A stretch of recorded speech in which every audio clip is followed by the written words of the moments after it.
What's up, everyone? Welcome to a special edition of Album versus Album.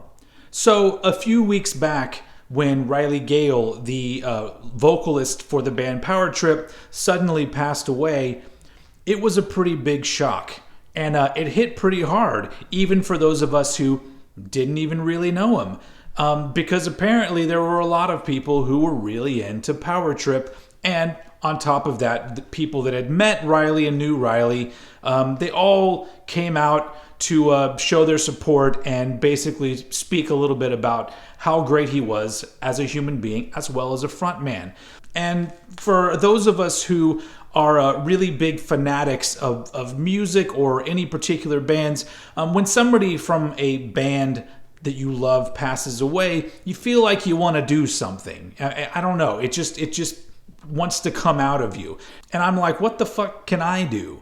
I mean, a year ago, I did a Bands You Should Know video all about Power Trip. I realized that they are a band that gets talked about quite a bit, but I've always thought that they should have been talked about a lot more. And so I decided that, you know what I can do? I'm going to go ahead and do an album versus album for Power Trip, because usually album versus album is comparing two pretty similar albums from the same band, and Power Trip only had two full-length albums with Riley as the vocalist. Now, what happens with Power Trip down the line? Who the fuck knows? But right now we have these two amazing albums that we can talk about. And so I decided to make this not so much which album is better, although we're going to do that because that's what we normally do, but this is really just sort of a celebration of not only Power Trip, but also Riley Gale himself. So I put the call out like I usually do on YouTubes and on Twitter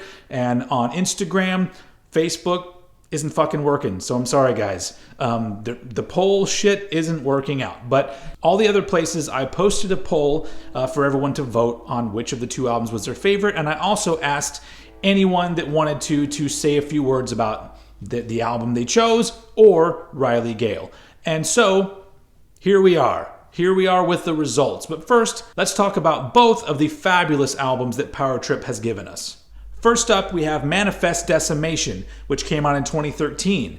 It was produced by Arthur Risk, and it's a pretty goddamn killer album. It has a very old school feel to it, not only when it comes to the songwriting and performances, but also the production. It includes some classic songs like Crossbreaker and the song called Power Trip, both really great songs. It is a fucking strong album, and it's a little bit over 30 minutes. Both of their albums barely break the 30-minute point, but for these kind of albums, it's absolutely perfect because it is just 30 minutes of badass, no bullshit thrash metal, which brings me to a point of a little bit of an argument that I have with a lot of people. Every time I see, not every time, but often when I see people talk about Power Trip, they seem to want to assign them this crossover title. And maybe they started off as a crossover band, but both of these albums are full-on thrash metal. I almost feel like the crossover term is something that people assign something because they think metal is not cool. But it is, especially this kind of shit. So let's go to a comment that we got about this album over on YouTube from General Hargreaves. And he says, Manifest Decimation edges it for me purely because of Crossbreaker. I managed to see Power Trip in a tiny club in my hometown, and Riley's unique talent and infectious energy made it the best live experience I've ever been lucky enough to be a part of. At the end, he did his usual closer of, "This one's real fucking simple. You just gotta shout one word. You'll know when." With these commanding words and a fantastic performance of Crossbreaker, maybe my favorite song ever, Riley and the band got the whole room, who had collectively moshed for the entire sets of 3 bands, to go fucking nuts. He was an outrage, a magician, and an inspiration. I agree with all of those fucking words. And Manifest Decimation is a fucking great album. But it's only one of 2 fucking great albums that we are going to talk about today. Their second and most recent and last album with Riley Gale, unfortunately, is the 2017 album Nightmare Logic. To me, this album is an improvement over Manifest Decimation.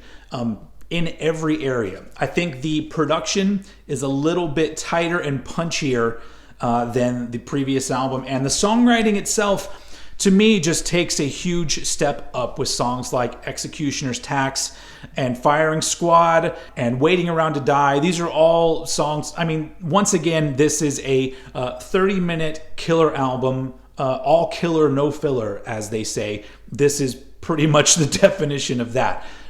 So let's look at some comments we had about Nightmare Logic. Over on Instagram, Rob James said, very difficult. Both are perfect. I'll go with Nightmare Logic. That transition between Executioner's Tax and Firing Squad is too perfect. The vocal fade in on Firing Squad has me ready to flip tables. I totally get what you're talking about. When that song ends and you hear that, I mean, come on, man. If you're into metal, that shit fucking rules. Over on Twitter, the one and only comment I got on Twitter, there's not a lot of action over on my Twitter page. If you want to go follow me, it's at Old Head Podcast over on Twitter. Do it.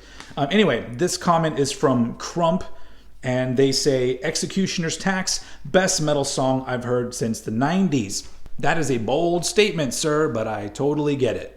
Back over on the YouTubes, Josh Allen says, both albums are badass and make me want to destroy old furniture with a bat. I will give a slight edge to Nightmare Logic because I believe the song structure and riffing was tighter and I thought the production was a little cleaner. Kind of what I said, so I totally agree. Also on YouTube, and I'm sorry if I mispronounce your name, Misael Herrera says, bloody hell, this is hard because I have the first album on record and have Nightmare Logic on CD when I saw Power Trip for the second time, so I can't really choose.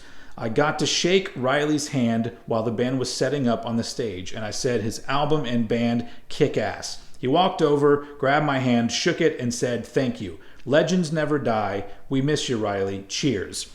That's the kind of thing that I hear a lot of people talking about how, as a fan, Riley treated you like he was happy that you were there.